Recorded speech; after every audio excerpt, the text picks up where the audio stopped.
The night didn't feel loud. That was the first thing people noticed. The arena was full, the screens were bright, and the show was technically moving forward, but something underneath it all felt misaligned. The usual rhythm of anticipation was missing, replaced by an odd patience that made even seasoned fans uneasy. People shifted in their seats, not because they were bored, but because they were waiting for something they couldn't name yet. Commentary tried to keep pace with the broadcast, but their voices lacked certainty.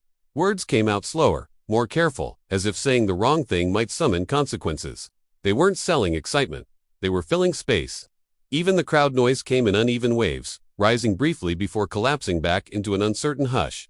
This wasn't the silence of respect. It was the silence of hesitation. There had been rumors, of course, whispers online that something was coming. Not tonight, maybe not even this week, but soon. The problem was that no one could agree on what soon meant, or what form it would take. When expectations fracture like that, anticipation turns into anxiety. Every pause feels loaded. Every camera cut feels suspicious. Nothing feels neutral anymore. The match in the ring ended, but the energy didn't reset. Normally, that's when a crowd exhales. Tonight, they didn't. The lights stayed steady. The music didn't hit. No one rushed the next segment. It felt deliberate in a way that unsettled people who had watched this product their entire lives. WWE thrives on timing. This timing felt wrong on purpose. Commentary stumbled through speculation without committing to anything. They acknowledged the tension without explaining it. That uncertainty bled into the audience. Phones stayed down. People weren't recording. They were watching. Something about the moment told them this wasn't for replay clips. This was something you experienced once and then argued about later. The camera lingered on the crowd longer than usual. Faces showed confusion, not joy. Even the diehard fans weren't smiling. They were searching the stage, the ramp, the corners of the arena, as if whatever was coming might not arrive from where it was supposed to. Anticipation turned inward, tightening chests instead of lifting them. There was no announcement, no countdown, no warning, just a pause that lasted a few seconds too long. In wrestling, that kind of pause is dangerous. It tells people the show has lost control, even when it hasn't. Especially when it hasn't. And somewhere in that stretched silence, a collective realization settled in. Whatever was about to happen wasn't designed to be liked. It was designed to be endured. The first sound wasn't music. That's what made it unsettling. It was a low, mechanical hum that didn't announce itself so much as creep into the space. People didn't react immediately. Some thought it was a technical issue. Others assumed it would fade. Instead, it stayed, pressing against the arena like pressure building behind a locked door. Commentary went quiet, not because they were told to, but because instinct told them to stop talking. The crowd followed. Thousands of people, conditioned to cheer or boo on command, fell into something closer to stillness. Not silence exactly. Breathing, shifting, nervous murmurs. The sound of uncertainty. When the lights finally dimmed, they didn't cut out completely. The arena stayed visible, just muted, like the world had been drained of color. That choice mattered. Nothing was hidden, nothing was dramatized. What was coming wasn't meant to be obscured. It was meant to be seen clearly, without distraction. Then she appeared. Rhea Ripley didn't explode onto the stage. She didn't pose. She didn't acknowledge the crowd. She stepped forward slowly, her presence heavy in a way that pulled attention instead of demanding it. There was no attempt to sell heroism or rebellion. Her expression was controlled, almost detached, like someone who had already made peace with what they were about to do. The reaction didn't arrive all at once. A few gasps. A scattered cheer that died halfway through. People recognized her instantly, but recognition didn't translate into celebration. Something about her posture, her pace, her refusal to perform unsettled them. This wasn't the Rhea Ripley they remembered. This wasn't the version they had been waiting for. Behind her, Jade Cargill stood in silence. She didn't move. She didn't react. Her presence didn't compete with Rhea's, but it altered the gravity of the moment. Jade didn't need an introduction. The way she occupied space said enough. Her stillness felt intentional, dominant in its restraint. It reframed the entire scene, turning a return into something closer to a warning. Commentary tried to speak, then stopped.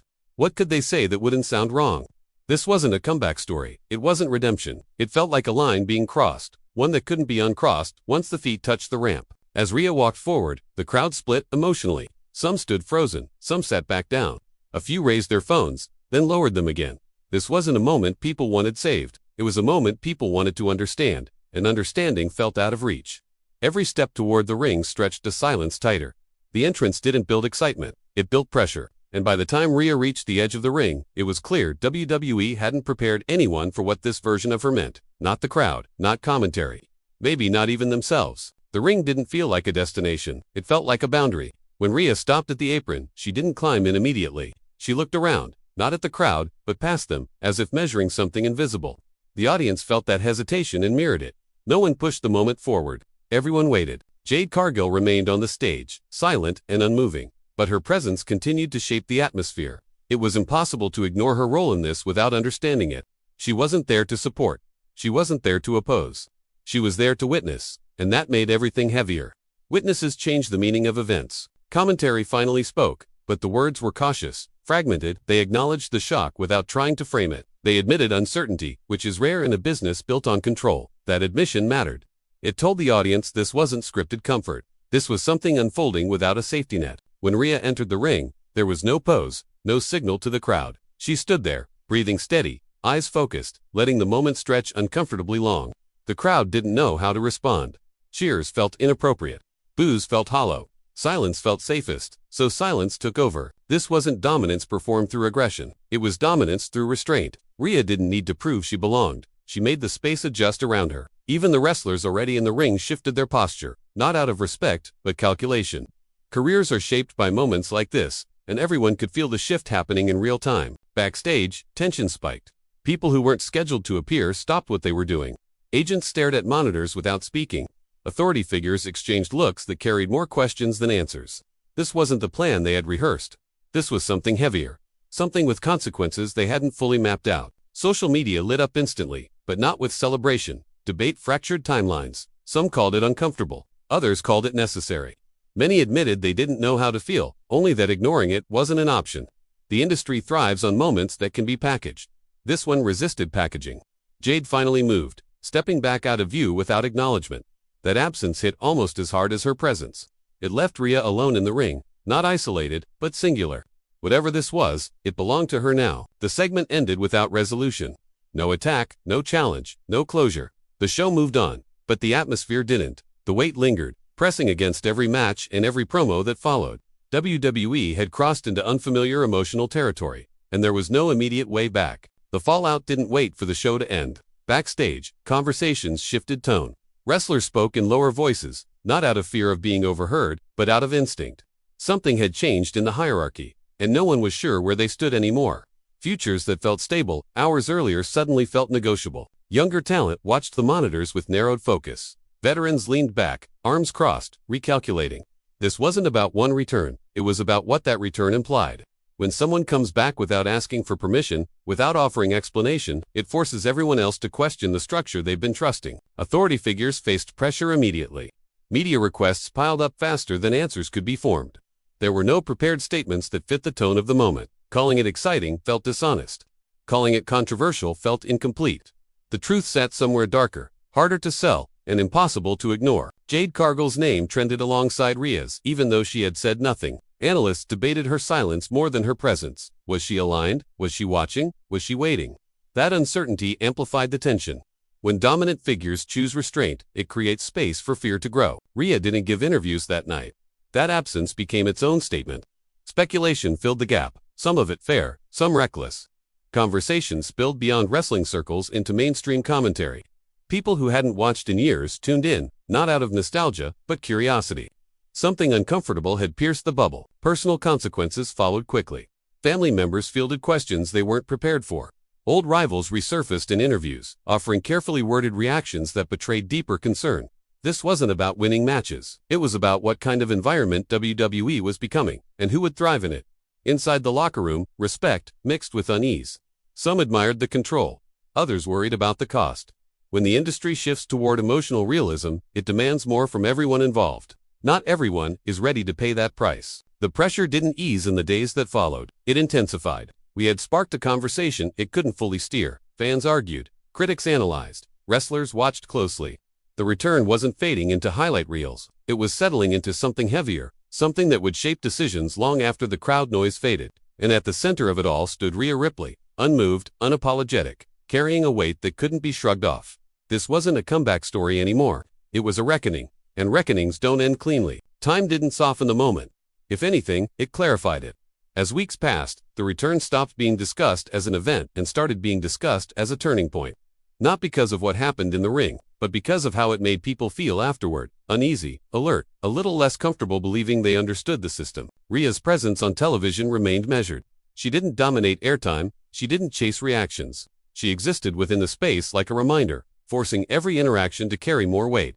Wrestlers adjusted their promos subconsciously. Segments slowed down.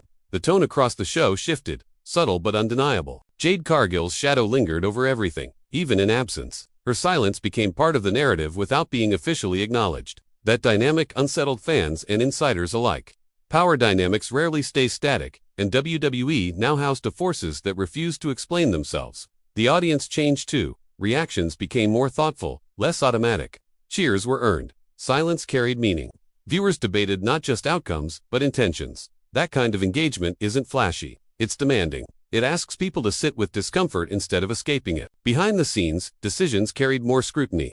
Creative meetings stretched longer. Risk assessments weighed emotional impact alongside ratings. WWE had always sold spectacle, but now it was navigating something closer to consequence. That shift didn't promise safety. It promised honesty, and honesty isn't always profitable. For Rhea, the cost was personal. Every appearance invited interpretation.